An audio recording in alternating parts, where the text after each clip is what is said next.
नमस्कार लाडक्या बहिणींनो, स्वागत आहे तुमचं आपल्या यूट्यूब चॅनलवरती। मुख्यमंत्री माझी लाडकी बहीण योजनेच्या पात्र लाभार्थी महिलांसाठी अतिशय आनंदाची बातमी। हप्ता वाटप संदर्भातली ही अपडेट आहे। आता लवकरच तुमच्या खात्यामध्ये जो हप्ता आहे तो जमा केला जाणार आहे आणि त्या संदर्भातच आपण माहिती व्हिडिओच्या माध्यमातून जाणून घेणार आहोत। त्यामुळे हा व्हिडिओ नक्की शेवटपर्यंत पहा। चॅनलवरती पहिल्यांदा आला असाल, पहिल्यांदा आपला व्हिडिओ पाहत असाल तर नक्कीच आपल्या चॅनलला सबस्क्राईब करून ठेवा, जेणेकरून सरकारच्या वेगवेगळ्या शासकीय योजनांची तुम्हाला माहिती आपल्या चॅनलवर पाहण्यास मिळेल। महिलांसाठी विशेष करून ज्या काही वेगवेगळ्या योजना महाराष्ट्र शासनाच्या माध्यमातून सुरू करण्यात आलेल्या आहेत, या योजनांची माहिती जाणून घ्यायची असेल तर न चुकता सबस्क्राईब करा। सुरुवात करूया व्हिडिओला। ठिकाणी स्क्रीनवर तुम्हाला दिसत आहे मुख्यमंत्री माझी लाडकी बहीण योजनेसाठी सन 2025-26 या आर्थिक वर्षामध्ये निधी वितरित करण्याबाबत एक शासन निर्णय महाराष्ट्र शासनाच्या सामाजिक न्याय व विशेष सहाय्य विभागांतर्गत 24 मार्च रोजी निर्गमित करण्यात आलेला आहे। आणि या शासन निर्णयामध्ये नेमकी काय माहिती दिलेली आहे पाहूया।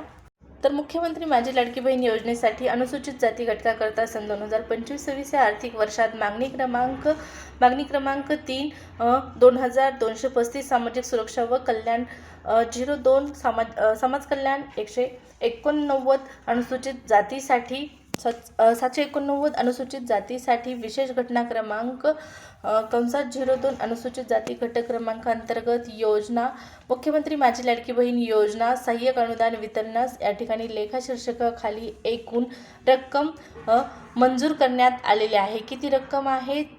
3,960 कोटी इतकी नियमित वेळ मंजूर करण्यात आलेली असून वित्त विभागाच्या संदर्भाधीन दिनांक 7/4/2025 रोजीच्या परिपत्रकान्वये सन 2025-26 या आर्थिक वर्षाकरता निधी वितरणाची कार्यप्रणाली ठरवून दिलेली असून त्यानुसार वित्त विभागाने दिलेल्या मान्यतेनुसार मुख्यमंत्री माझी लाडकी बहीण योजनेतील पात्र महिलांना लाभार्थ्यांना फेब्रुवारी 2026 या महिन्याचा आर्थिक लाभ अदा करण्यासाठी लेखा शीर्षकाखाली 31 सहाय्यक अनुदान वेतनोत्तर या उद्दिष्टाखाली एकूण 277.26 कोटी इतका निधी प्रशासकीय विभाग प्रमुख म्हणून सचिव महिला व बाल विकास विभाग यांना अर्थसंकल्पीय निधी वितरण प्रणालीवर वितरित करण्यास शासन मान्यता प्रदान करत आहे।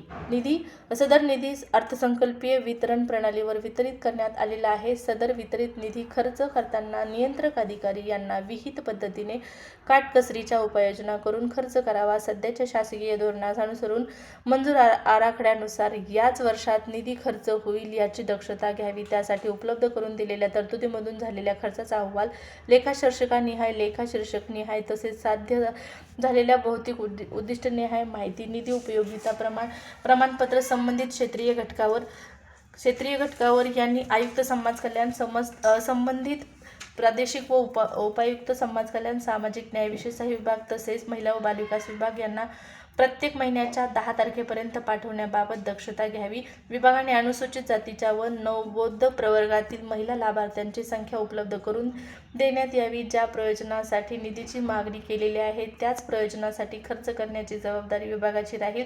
विभागाने अनुसूचित जातीच्या प्रवर्गातील महिला लाभार्थ्यांच्या महिलांना योजनेचा लाभ दिल्याबाबतचे उपयोगिता प्रमाणपत्र पुढील निधीची मागणी करताना सादर करणे आवश्यक आहे। अनुसूचित जाती व नवबौद्ध प्रवर्गातील घटक कार्यक्रमांतर्गत उपलब्ध करून देण्यात येणाऱ्या निधीचे विनियोग अनुसूचित जातीच्या व नवबौद्ध प्रवर्गातील लाभार्थ्यांकरता होईल याबाबत विभागाने दक्षता घ्यावी। सद्यस्थितीला नोंदणी झालेल्या लाभार्थ्यांना या रकमेचा जो आहे तो लाभ देण्यात येणार आहे। अतिशय मोठा निर्णय आहे, महत्त्वाचं परिपत्रक आहे। 24 मार्चचं हे परिपत्रक आहे आणि या परिपत्रकानुसार फेब्रुवारी महिन्याच्या लाभ वितरणासंदर्भातली माहिती इथं आपल्याला पाहण्यास मिळत आहे। याचाच अर्थ लवकरच आता हप्ता तुमच्या खात्यामध्ये जमा करण्यात येणार आहे। ऑफिशियल निर्णय झालेला आहे, निधी देखील मंजूर झालेला आहे, फक्त DBT प्रोसेस होणं बाकी आहे। आणि लाडकी बहीण योजनेच्या पात्र लाभार्थ्यांसाठी आता आपण खूप महत्त्वाची सूचना पाहणार आहोत।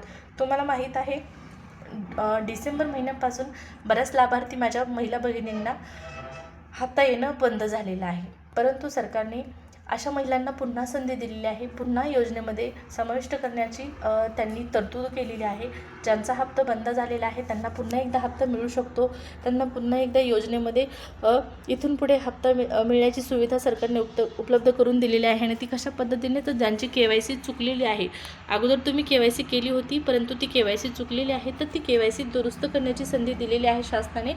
आणि ही KYC दुरुस्त करण्यासाठी शेवटची तारीख आहे तुम्हाला 31 मार्च अखेरपर्यंत KYC दुरुस्त करा आणि लाडकी बहीण योजनेचा इथून पुढे सुरळीत लाभ सुरू ठेवा.